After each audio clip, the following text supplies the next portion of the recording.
히브리서 3장 7절부터 11절까지 보겠습니다. 그러므로 성령께서 말씀하시기를 오늘 너희가 그의 음성을 듣거든 경노의 때 곧 광야에서의 시험의 날과 같이 너희 마음들을 완악하게 하지 말라. 그때에 너희 조상이 나를 시험하였고 나를 증명하였으며 또 내가 한 이 일들을 40년 동안 보았느니라. 그러므로 내가 그 세대에 대해 노여워하여 말하기를 그들은 항상 마음이 미혹되어 내 길들을 깨닫지 못하였느니라 하였으며 내가 내 진노 가운데 맹세하기를 그들은 내 안식에 들어오지 못하리라 하였다 하셨느니라.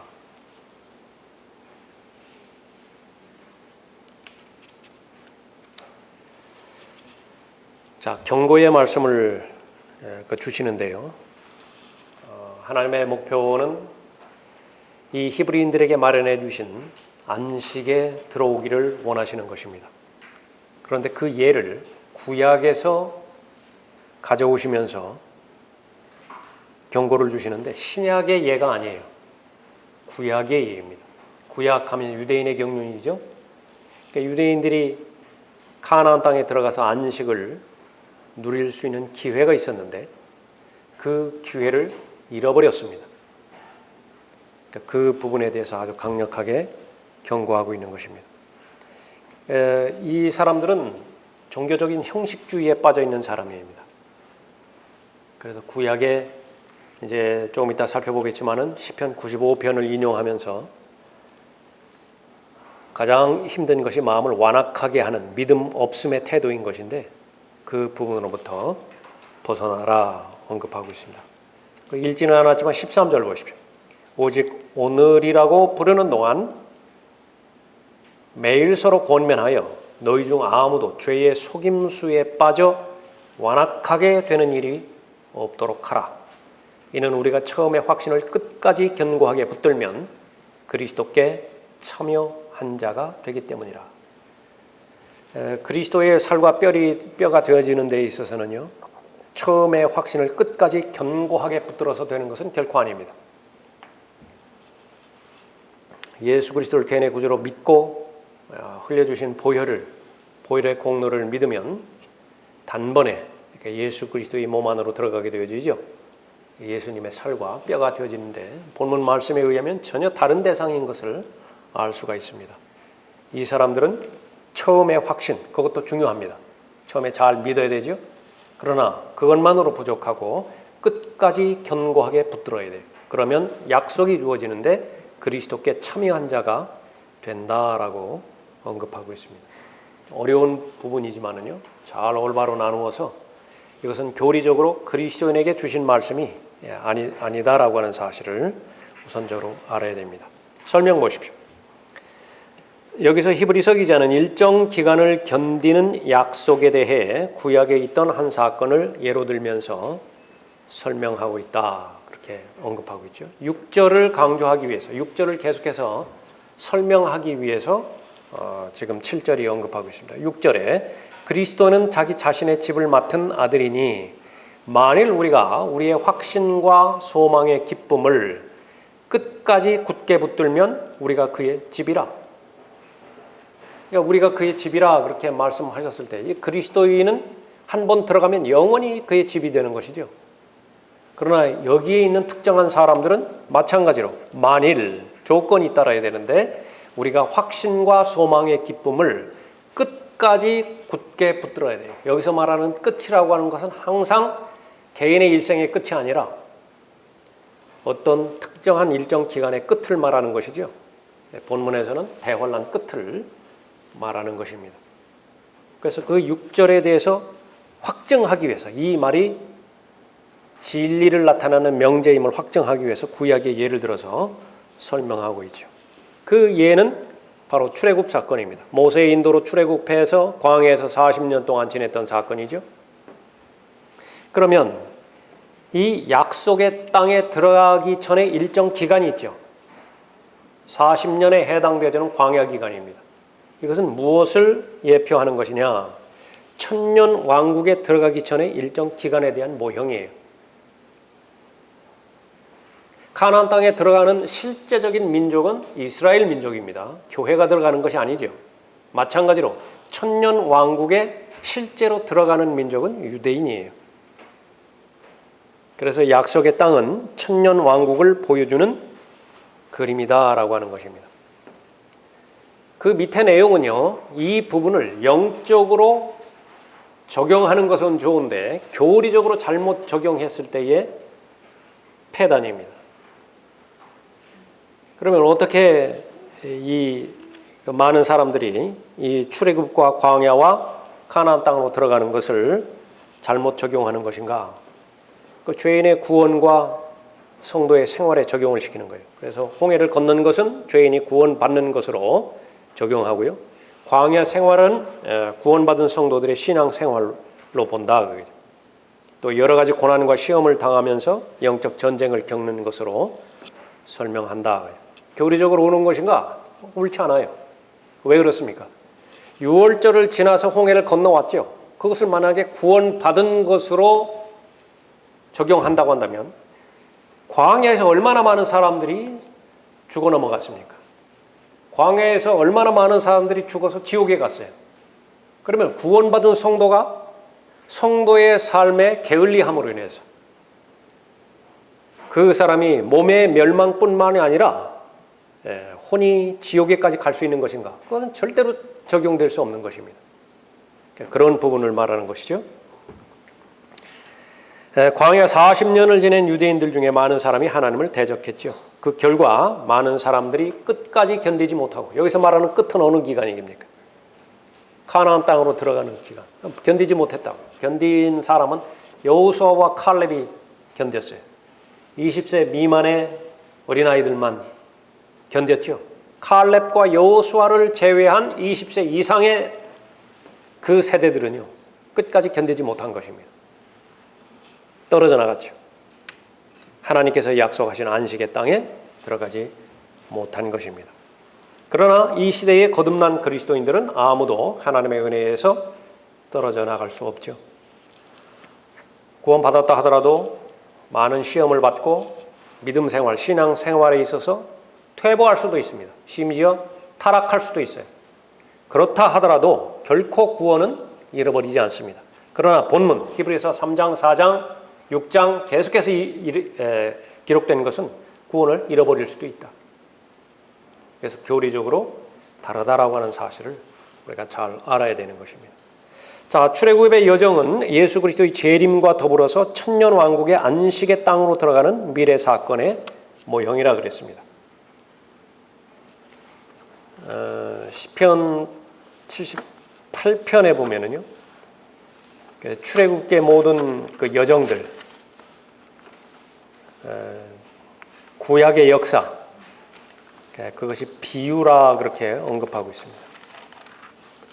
78편 2절에 보면 내가 입을 열어 한 비유로 난해한 옛 말들을 말하리니, 옛 말들은 뭐죠? 역사를 말하는 거예요. 출애굽의 역사부터 시작해서 그것은 우리가 들었고 알았으며, 그렇죠? 전 세대로부터 계속 구전으로 전수받았죠. 들었고 알았으며 우리 조상들이 우리에게 말하였던 것이라. 우리가 그것들을 그들의 자손에게 숨기지 아니하고 오는 세대에게 주를 찬양함과 그의 능력과 그가 행하신 경이로운 일들을 전하리로다. 그래서 78편 전체가 다 구약 역사를 요약해 놓은 내용인데 이것은 다시 반복돼서 앞으로 일어날 일들이다 언급하고 있죠. 호세아 2장 14절 15절에서는 광야 생활이 다시 반복되어지는 것을 말하고 있습니다. 모세를 통해서 광야로 인도해 왔던 그런 이스라엘 민족을 다시 하나님께서 인도해 주시겠다 약속하는 것입니다. 호세아서 2장 14절에 그러므로 보라, 내가 그녀를 꾀어 이스라엘을 꾀어 광야로 데려가서 그녀에게 위로하여 말하리라. 또 내가 거기에서 그녀에게 그녀의 포도원을 주고 아콜 골짜기로 소망의 문을 삼으리니 그녀가 거기에서 그녀의 젊은 시절처럼 또한 그녀가 이집트 땅에서 올라오던 날처럼 노래하리라. 뭐뭐와 같이, 뭐뭐처럼. 이것은 아주 대단한 교리가 포함되어 있는 본문이죠. 그러니까 이집트에서 올라오던 날은 다시 한번 반복이 되어진다는 사실을 잘 알 수 있습니다. 그래서 과거에 유대인들이 광야에서 일정 기간 시험 받았듯이 미래에도 일정 기간 시험을 받을 것입니다. 과거에도 끝까지 견디는 자들은 구원을 받았죠. 도중에서 떨어져 나간 사람들은 구원받지 못했습니다. 그래서 이들에게는 그리스도의 동참자가 되기까지는 구원의 영원한 보장이 없어요. 다시 한번 반복을 합니다. 구원의 확신과 구원의 영원한 보장을 받는 세대는 사도행전 2장에서 시작된 오순절, 교회가 시작된 부분이요. 그것으로부터 시작해서 데살로니가전서 4장에서 교회의 휴거가 일어나죠. 그 세대에 사는 사람들에게만 구원의 확신과 구원의 보장이 주어지는 것입니다. 나머지 사람들은요, 보장이 없어요. 끝까지 견뎌야 된다고요. 구약시대 때 율법 아래에 있었던 사람들, 의로운 행위가 받쳐주면 구원이 계속 유지되지만은요, 그 가운데 잘 행하다가 율법의 하나를 범하면 어떻게 돼요? 그 율법을 범했을 때에 하나님께서 마련해 주시는 제사를 드리지 않으면요, 제물을 바치지 않으면 구원이 보장되지 않는 것입니다. 그러면 언제까지 자신이 범죄하지 않을 것을 보장받을 수 있는 것이냐? 또 죽을 때까지 몰라요. 그런 부분에 있어서 바로 이 은혜의 시대에 사는 그리스도인들은 가장 복받은 세대라 그렇게 볼 수가 있는 것이죠. 그래서 구약은 은혜가 아닌 행위의 언약 아래에서 있는 백성을 다룬다 그랬습니다. 히브리서 3장 지금까지 지금 살펴보고 있는 이 내용은 교회 시대가 아닌 다른 때에 일어난다는 사실을 우리가 잘 아는 것입니다. 자, 그런 것을 기본으로 해서 7절부터 보죠. 그러므로 성령께서 말씀하시기를 오늘 너희가 그의 음성을 듣거든 그랬습니다. 이것은 시편 95편의 인용인데요. 찾아보겠습니다.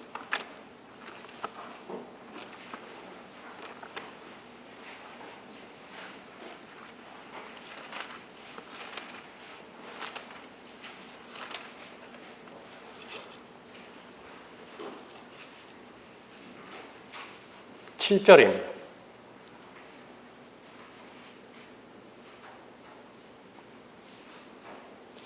이는 그가 우리의 하나님이시며 우리는 그의 초장의 백성이요 그의 손의 양임이라. 오늘 너희가 그의 음성을 듣거든 경노의 때와 같이 또 광야에서의 시험의 날과 같이 너희 마음을 완악하게 하지 말라. 그때 너희 조상들이 나를 부추겼고 나를 시험하였으며 내가 한 일을 보았도다. 40년 동안 내가 이 세대를 싫어하여 말하기를 그들은 마음이 미혹된 백성이기에 내 길을 깨닫지 못하였노라 하였으며 내가 내 진노 가운데서 그들에게 맹세하기를 그들은 내 안식에 들어오지 못하리라 하였도다. 자, 이 구절을 그대로 히브리서에서 인용을 하는 구절이죠. 이 시편 95편 여기에는 경고의 말씀뿐만이 아니라 복된 약속의 말씀도 들어있죠. 과거의 사건을 언급하시는 것입니다. 성령 하나님께서 미래에 어떻게 행해야 될 것인지 그것을 예언하고 계시는 것이죠. 자, 성경에서 언급하고 있는 오늘이라고 하는 말에 대해서 잘 알아야 됩니다. 성경에서 말하는 오늘, 히브리서에서 말하는 오늘은 개인의 일생을 말하는 것이 아니라 개인의 인생을 말하는 것이 아니라 어떤 기간을 말한다 그랬습니다. 미래에 있을 어떤 일정 기간을 말하는 것이죠. 이와 비슷한 용례로 사용된 것이 고린도후서 6장 2절이에요. 보라, 지금이 구원의 날이라. 지금 현재를 말하는 것이지만 그 현재는 2000년간 이루어지는 기간으로 이루어져 있죠. 마찬가지라. 오늘이라 그렇게 말했을 때에 어떤 기간을 말하는 것입니다. 자, 모세도 이스라엘에게 같은 그런 용례로 말했죠. 신명기 9장 1절에서 오 이스라엘아 들으라. 내가 오늘 요단을 건너가서 너보다 더 크고 강한 민족들을 차지하리니.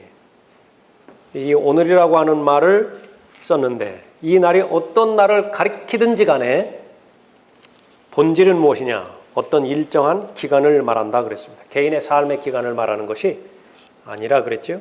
결론은 무엇입니까? 미래에 있을 고난의 때예요. 야곱의 고난의 때이죠. 대환란 기간을 가리키는 것입니다. 다시 본문으로 와서 8절에 경노의 때 곧 광야에서의 시험의 날과 같이 너희 마음들을 완악하게 하지 말라. 그때에 너희 조상이 나를 시험하였고 나를 증명하였으며 또 내가 한 일들을 40년 동안 보았느니라. 지금 계속 교리적인 내용들을 다루고 가고 있지만요, 병행해서 중요한 것은 마음의 문제입니다. 구원받는 것은 머리의 문제가 아니죠. 믿음이 두 가지가 있는데 하나는 head belief예요. 머리로 믿는 믿음입니다. 성경을 열어봤더니 사복음서를 통해 봤더니 예수님의 역사가 그대로 기록이 되어 있어요. 못 믿을 이유가 없어요. 조선시대의 역사도 믿는 판에 세계가 공인하고 있는 예수 그리스도의 행적에 대해서 못 믿을 이유가 도대체 무엇이에요? 신약 성경을 봤더니 교회의 시작과 교회의 진행과 교회의 마지막에 대해서 기록이 되어 있어요. 뭘 믿지 못하죠? 그거 다 받아들이면 된다고요. 그러나 여전히 구원이 이루어진다라고 하는 것은 부족해요. 그 구원이 이루어지기 위해서는요, 예수 그리스도라고 하는 그분을 개인적으로 만나야 됩니다. 개인적으로 예수 그리스도를 영접하는 것은 마음의 문제예요.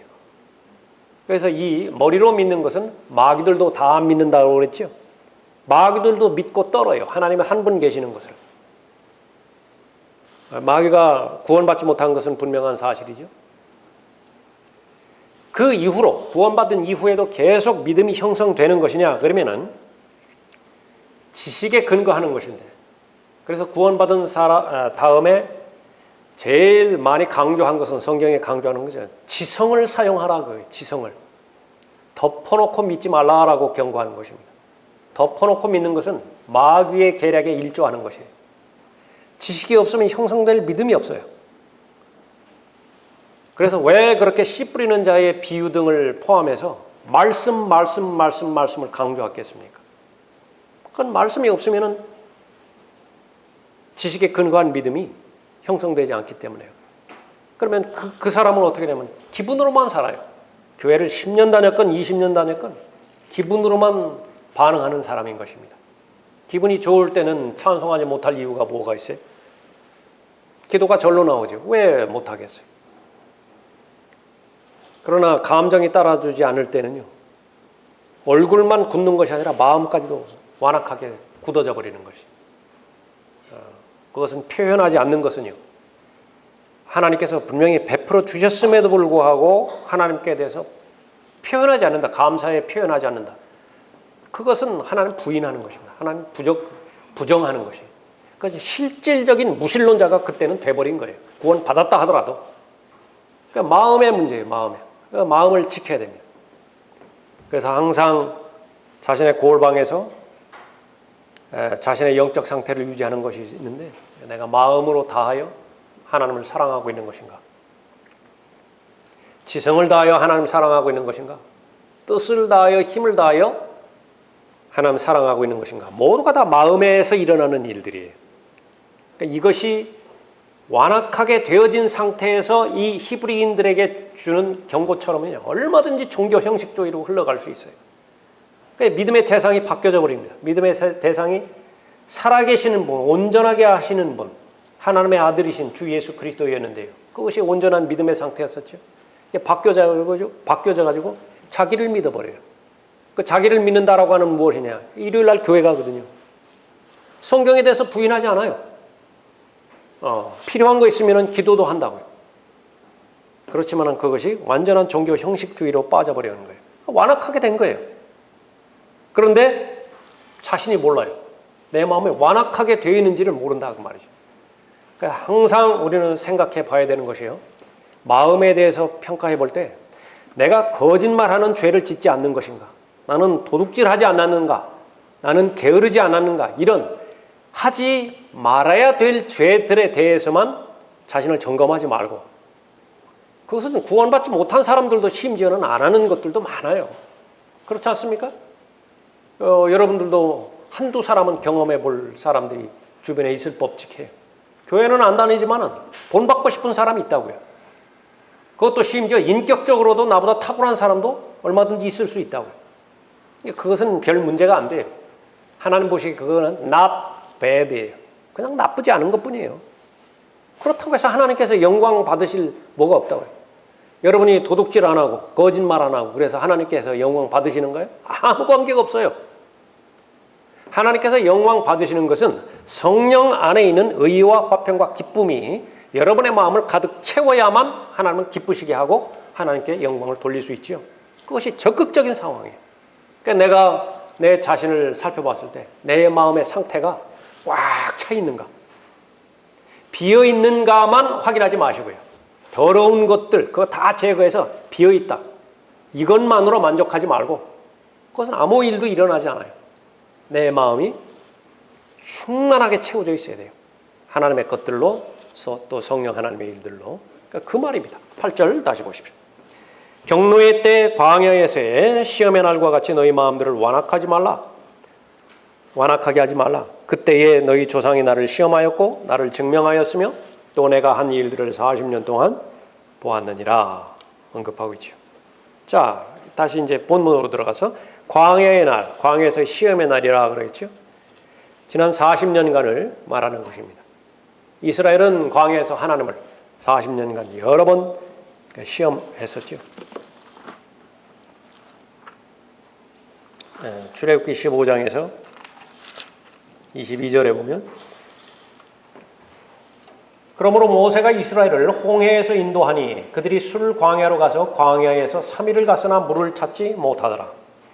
그들이 마라에 왔으나 마라에 물을 마실 수가 없었으니 이는 그 물이 쓰기 때문이라. 그러므로 그 이름을 마라라 하니라. 백성들이 모세에게 대하여 불평하여 말하기를 우리가 무엇을 마실까 하므로 그가 주께 부르짖으니 주께서 그에게 한 나무를 보여주시는지라. 그가 물에다 던지니 물이 달게 되더라. 그곳에서 주께서 그들을 위한 규례와 율례를 만드시고 거기에서 그들을 시험하시며 말씀하시기를. 홍해를 건너서 한 사람도 예외 없이 모두가 다 하나님 앞에 영광을 돌렸는데 거기 춤까지 추면서 홍해에 이집트로부터 구원해 주신 것에 대해서 기뻐했고 감사를 드렸잖아요. 그 성령 충만은 며칠 갔어요? 3일 갔어요. 3일 뒤에 마실 물이 나타나지 않으니까 불평했다. 항상 하나님에 대한 자세는요, 과거의 하나님의 은혜를 잊지 않는 것입니다. 그럼 홍해를 건너게 하신 하나님의 은혜의 역사라고 한다면 지금 현재 필요한 것, 그걸 먼저 아신다고요. 틀림없는 사실이에요. 기도하면 되죠. 간구하면 되죠. 인내하면 되는 거예요. 그러니까 그것을 원하시는 것인데 참지 못하는 것입니다. 그러면 왜 즉각적으로 주시지 않고 이렇게 3일 동안이나 기다리게 하는 것인가? 준비가 잘 갖춰져 가야 궁극적인 목적인 카나안 땅에 들어가서 지속적으로 일관적으로 승리할 수 있기 때문에 그래요. 지금 이런 상태에서는요, 지름길도 있었잖아요. 그 지름길로 가면은 백전백패해버린다. 왜 그렇습니까? 훈련되지 않았어요. 이방인들 만나면 지레 겁을 집어먹고 다 패잔병으로 다 달아날 판이라. 미리 알고 계시고 그래서 둘러 가신다고. 그 가시는 동안에 준비를 시켜야 됩니다. 믿음의 연단을 시켜야 되죠.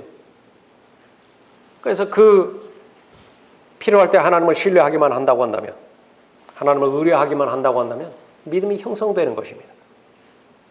그런데 그것을 견디지 못하고 이내 3일 만에 불평하고 하나님을 시험했죠.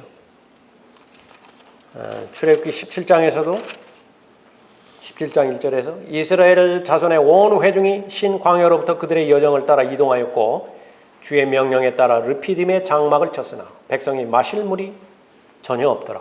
그러니까 한 번 물로 인해서 교훈을 받았다고 한다면 그 교훈을 배워야 되지요. 그거 본보기 아닙니까? 구약의 역사는 바로 우리들에게 일어나는 거예요. 그런데 이 부분은요, 아주 강력한 가르침을 주는 것은 내 생애 가운데서 믿음 생활하는 데 있어서요, 내가 쓰러지고 실패하고 내가 무의미한 삶을 사는 것은요, 몇 가지도 안 돼요. 그 몇 가지 안 되는 것이 끊임없이 계속 반복이 되는 거예요. 어떤 사람은 한 가지일 수도 있어요. 한 가지. 다른 것들은 다 손색이 없는 것인데 그 한 가지가 끈질기게 그 사람을 물고 늘어져요. 이 이스라엘 같은 경우는 마실 물이었어요. 그래서 하나님께서는 이 어떤 특정한 영역에 있어서 시험이 패스되기를 바라는 것인데요. 통과되어야 그 부분으로는 이제 진정으로 자유로워지죠. 다음에 이제 어떤 물과 관련된 문제를 만났다. 그러면 자유로워진다고 해결책을 알았잖아요. 그 공식을 내가 알고 있잖아요. 그 공식에 대입만 하면 돼요. 그런데 그 부분이 계속해서 반복적으로 실패해버린다. 그러면 하나님을 여전히 시험하는 것이고 불평불만하는 것입니다. 출애굽기 17장 7절에서 그가 그곳의 이름을 마사와 무리바라 불렀으니 이는 이스라엘 자손이 다투었기 때문이요 이는 그들이 주를 시험하여 말하기를 주께서 우리 가운데 계신가 안 계신가 하였기 때문이라. 정말 유월절 건넌 백성 맞습니까? 홍해를 정말로 건넜던 백성 맞아요? 주께서 우리 가운데 계신가 안 계신가? 결국 물 하나 때문에요. 그런데 모두가 다 예외 사항이 없어요. 우리들 똑같아. 성령으로 충만하지 않고 말씀 생활에서 중단이 되어지고 기도가 멈춰졌을 때는 다 무신론자가 돼버리는 거예요. 약속을 주시기 위해서 언약을 주시기 위해서 모세를 시내 산으로 부르죠. 그럴 때 오는 것이 늦어질 때에 또 반복이 되어집니다. 출애굽기 32장 1절에서 모세가 산에서 내려오는 것이 지체되는 것을 보고 여전히 기다리라 실패하는 것입니다. 백성들이 아론에게로 함께 모여들어 그에게 말하기를 일어나서 우리 앞에 갈 신들을 우리에게 만들라. 우리를 이집트 땅에서 데리고 나왔던 그 사람 모세로 말하면 그가 어찌 되었는지 우리가 알지 못함이라. 방향이 바뀌죠. 이집트로 돌아가는 것입니다. 성령으로 잘 인도함을 받다가 건전한 생각의 영의 인도함을 잘 받다가요. 그냥 순간 치고 들어오는 비정상적인 생각에 사로잡혀가지고 정신을 놔버렸다. 그럼 항상 돌아가는 것이 어디로 돌아가요? 이스라엘이 이집트를 돌아갔듯이요. 육신으로 돌아가 버리는 거예요. 그 다음엔 뭐 기도도 말씀이고 뭐 없어요. 다 내려놓고 지금까지 쌓아온 내 경력만 믿는 거예요. 내 이력만 믿는다. 성령 하나님께 주시는 분별력을 가지고 사람도 판별하고 사건도 판별해야 되는데 첫인상 가지고 판별해내기 시작하는 거예요. 왠지 기분 나쁘다 그 사람이. 그럼 그걸 믿어버려요. 또 상황과 여건이 좋게 돌아간다. 얼마든지 변수가 숨어 있잖아요. 무슨 용기가 있기 때문에 자신의 느낌만 바라보고 더럽 계약을 해버립니까? 거기에. 그런 것은 너무나 비일비재하는 것입니다. 신명기 1장 26절에서 그러나 너희가 올라가기를 원치 아니하고 주 너희 하나님의 명령을 거역하였으니 언급하고 있습니다. 신명기 6장 16절에서 너희가 마사에서 그분을 시험한 것 같이 너희는 주 너희 하나님을 시험하지 말라. 계속 과거 역사를 언급하고 있죠. 교훈을 받으라라고 말하는 것입니다. 이 출애굽기 32장에서 이렇게 아론을 중심으로 해서 우상 숭배가 벌어졌을 때 모세 한 사람을 제외하고 다 죽여버리겠다 하나님께서 분노를 발하셨죠. 모세의 중보의 기도가 없었다고 한다면 이스라엘 민족은 거기서 끝나버렸어요. 그러나 모세의 중재로 인해서 살아나게 됐죠. 모세를 경록해 했던 때를 말하는 것입니다. 시편 106편 23절에서 그러므로 주께서 그들을 멸망시키리라 말씀하셨으나 그의 택하신 모세가 갈라진 틈에서 그의 앞에 서서 그의 진노를 돌이켜 그들을 멸하시지 않게 하였도다. 계속해서 주를 거역하는 히브리인의 모습을 볼 수 있습니다. 설명해 보십시오. 그 밑에 비교를 강조하는 히브리서에서 과거 안식의 땅으로 들어가는 모습과 미래의 안식의 천년으로 들어가는 모습을 비교한다. 이것을 놓치면은 이제 3장 4장 다 놓치는 것이에요. 무엇을 말하려고 하는 것이냐? 왜 과거의 역사를 끄집어내는 것이냐? 절대로 실패하지 말라. 너희들만큼은 실패하지 말라. 조상들이 실패했던 그 전철을 밟지 말라. 그러면 너희들이 실패하지 말아야 되는 영역은 무엇이냐? 일정 기간을 잘 마무리 짐으로 인해서 끝까지 처음의 확신을 견고하게 붙들므로 인해서 그리스도께 참여하는 자가 되라. 다시 말하면 천년 왕국에 모두 들어가라. 그것을 언급하는 것입니다. 히브리서 3장 4장에서는 안식이라는 주제로 이 두 사건을 계속 비교하여 설명한다. 그래서 히브리서 독자들이 받는 경고는 과거의 조상들의 행위를 본받지 말고 그 시험의 기간을 견뎌내라는 것이라 그랬죠. 그때 그들에게 주어지는 안식은 과거에 주어졌던 안식보다 더 큰 안식이에요. 비교죠. 가나안 땅에 들어갔을 때 얼마나 안식을 누렸어요. 칼렙과 여호수아의 인도를 받아서. 그러나 그것이 천년 왕국에 들어가는 그 안식과 비교가 될 수 있겠습니까? 본문에서 말하는 것은 바로 그 부분이에요. 10절에 그러므로 내가 그 세대에 대해 노여워하여 말하기를 그들은 항상 마음이 미혹되어 내 길을 깨닫지 못하였느니라 하였으며 사람이 보기에 올바르게 보이는 길들이 있죠. 그러나 그 끝은 무엇이라고요? 사망이에요. 왜 그렇습니까? 마음의 문제예요. 역시 마찬가지로 마음의 문제라고. 사람이 이 마음이 하나님의 진리로 가득 채워지지 않았을 때는요, 넓을수록 옳은 길로 보인다고요. 확률을 믿기 때문에 그래요. 넓은 길이 보장해 주는 것으로 보는 거예요. 그 성경은 분명하게 언급한 거예요. 넓은 길이 옳은 길일 수도 있어요. 때에 따라서는. 조건은 그 자신의 마음이 진리로 인도함을 받을 때는 그렇습니다. 그러나 많은 경우에 좁은 길이 진리라고. 세상은 광대한 길을 택하지만은 진리는 소수예요. 마음이 미혹되었기 때문에 내 길들을 깨닫지 못한다 언급하고 있죠. 역시 마찬가지로 40년간 방황하게 만들었던 세대들에 대한 언급입니다. 민수기 13장 14장에서 카데스 바네아에서 반역의 편에 섰던 무리들이죠. 정탐꾼을 보냈는데 12명이나 보냈는데 10대 2로 나눠져 버렸어요. 그러니까 당연하게 다수결 결정을 해버렸죠. 10대2인데 그것을 어떻게 따라가요? 근데 그것은 악한 보고입니다. 하나님 보시기에 믿음의 보고가 아니라 악한 보고예요. 그래서 여호수아와 칼렙을 제외한 최소한 20세 이상의 사람들, 그 사람들에 대해서는 하나님께서 노여워하셨어요. 그 세대에 대해서. 11절에 내가 내 진노 가운데서 맹세하기를 그들은 내 안식에 들어오지 못하리라 하셨다 하셨느니라. 결론에 도달할 수 있죠. 여기서 말하는 안식은 무엇이냐? 영적인 안식을 말하는 것이 아닙니다. 수고하고 무거운 짐진 자들아 다 내게로 오라. 내가 너희를 쉬게 하리라. 그 안식이 아니라 그 말이에요. 그러면 무엇을 말하는 것이냐? 실제적인 안식을 말하는 것입니다.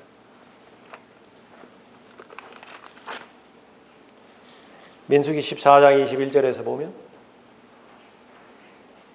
주께서 말씀하시기를 내가 네 말대로 용서하였느니라. 그러나 진실로 내가 살아 있거니와 주의 영광으로 온 땅이 충만하게 되리라. 이집트에서와 광야에서 내가 행했던 나의 영광과 기적들을 보았던 그 모든 사람들이 지금까지 이처럼 10번이나 나를 시험하였으며 내 음성에 경청하지 않았으므로 그들은 내가 그들의 조상들에게 맹세했던 그 땅을 결코 보지 못할 것이며 안식에 들어오지 못할 것이며 그 말이에요. 못할 것이며 또 나를 진노케 했던 그들 중 누구도 그 땅을 보지 못하리라. 그러나 내 종 칼렙은 그에게 다른 영이 있어 나를 온전히 따랐으니 그가 갔던 그 땅으로 내가 그를 데려가서 그의 씨가 그 땅을 소유하게 하리라. 안식을 주리라 그 말이에요. 이때에 말하는 히브리에서 말하는 안식이 가나안 땅에 들어가는 것을 말한다. 다시 반복하지만 이방인을 위한 은혜의 복음, 그 은혜의 복음이 보장해 주는 구원, 안식, 그것을 말하는 것이 아니다라고 하는 것이에요. 그래서 실제적인 12지파가 실제 팔레스타인 땅에 들어가는 것을 말하는 거죠.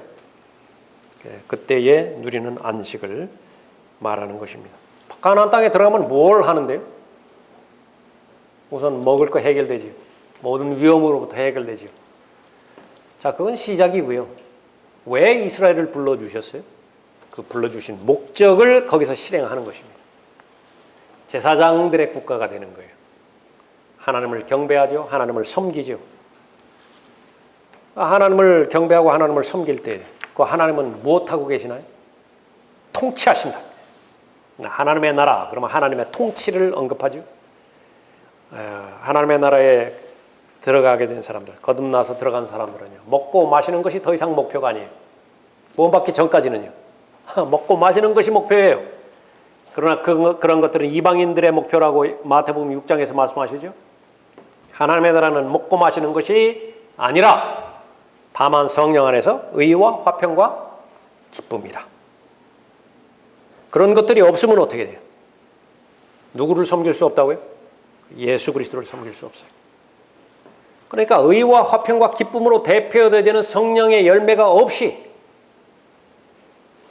의무감 가운데서, 당위성 가운데서 하나님 앞에 경배를 드려야 된다. 기도를 해야 된다. 구령해야 된다.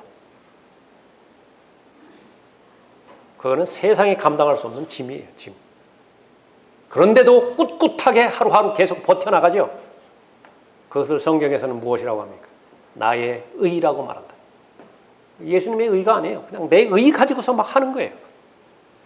사람도 하나님께서 만들어 놓으신 피조물이기 때문에요. 능력이 있어요. 나름대로 능력이 있다고요. 사람들을 모을 수 있는 능력도 있고요. 돈을 거둘 수 있는 능력도 있고, 나름대로 제3자들이 바라봤을 때에 저 사람 안에는 어떤 특이한 능력이 있다. 그렇게 평가해 줄 만한 능력도 있다고요.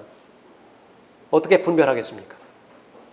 예수 그리스도의 의로 말미암아서 성령의 열매를 맺는 것인지, 자기 의로 말미암아서 노력의 결과 그렇게 하는 것인지. 세상 재벌들 봐요. 아니, 자수성가한 사람들 보세요. 아무것도 없는 상태에서 자수한 사람들에게 본보기로 제시되어지죠. 그런 사람들도 무언가를 이루어낸다고요. 교회 내에서라도, 교회 아니라고 해서 그런 일들이 일어나지 않으리라는 법이 있어요. 수많은 경우에 라오디케아 교회는 성령과는 무관한 일들이 벌어지는 거예요. 예수 그리스도는 어디 계세요? 문 밖에 계시잖아요. 성령께서는. 그런데도 그 라오디케아에는 부족한 것이 없다고요. 겨울이면 겨울대로, 여름이면 여름대로, 아니면 안대로, 바뀌면 밖대로 부족한 것이 없어요. 뭘 기도하죠? 부족한 것이 없는데 뭘 기도해요? 모두가 다 기복적으로 흐르고 번영신학이 자신의 우상이 되어버리는 거죠. 그것을 말하는 것입니다. 이집트의 노예 생활에서 벗어나서 가나안 땅에 정착하고 그 이후로 하나님을 정상적으로 섬기고 하나님의 의로운 통치를 받는 것, 그것이 바로 안식입니다. 자, 11절까지 우리가 봤습니다.